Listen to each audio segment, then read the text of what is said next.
Singh Khadka, BBC World Service's environment correspondent. Navin, we've just had one COP. This is another COP. How many conferences can we have in a year on climate? Well, see, I mean, they sound quite similar, but there is a fundamental difference, yet they are related. So that one was about climate per se, and this is about biodiversity. It's about the web of life, everything included in this, on this planet, how we live, how we survive.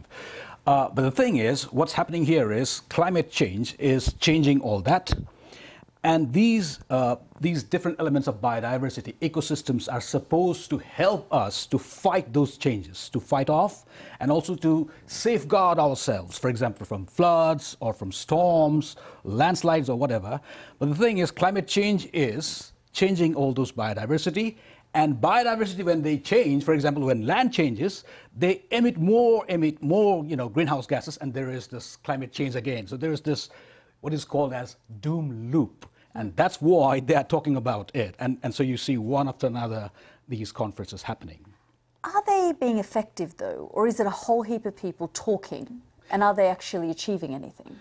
So this is the thing, you see, like, so back in 2010, they had a similar one in Japan. And they then set this 20 targets, and none of them have been fully met. So that's why there are questions, there are doubts. For example, just last August, for example, they had this high seas treaty of the UN that was supposed to be secured.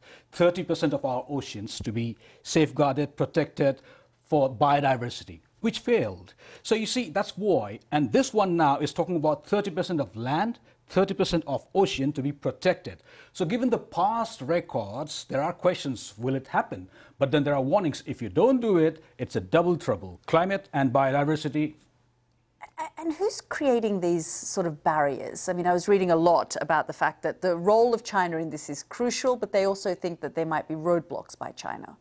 Well, you see, the thing is, again, it kind of reminds you of that politics. What happens in climate conferences is the similar thing. For example, the Chinese ecology minister, talked about this thing, equitable agreement, just an equitable agreement.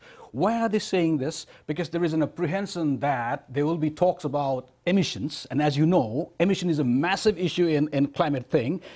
Rich countries versus fast emerging economies, fast developing economies, they say that you are the one, you have historical responsibility. So they fear that, again, that issue might come here and they might be asked to stop emissions from land. Whereas the argument from fast emerging economies or developing countries is they need to cut down forests to do so many things as well. Whereas simultaneously they would take care, but they cannot be expected to kind of stop everything.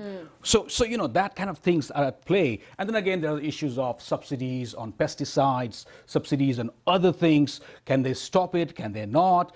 It's the same thing that what we saw in climate conferences, we will see here as well. But again, it's a big ask whether it's happening or not, whether it's going to, because like I said, the past, experiences. Nothing. Yeah. Yeah. And Navin, thank you so much for the update there.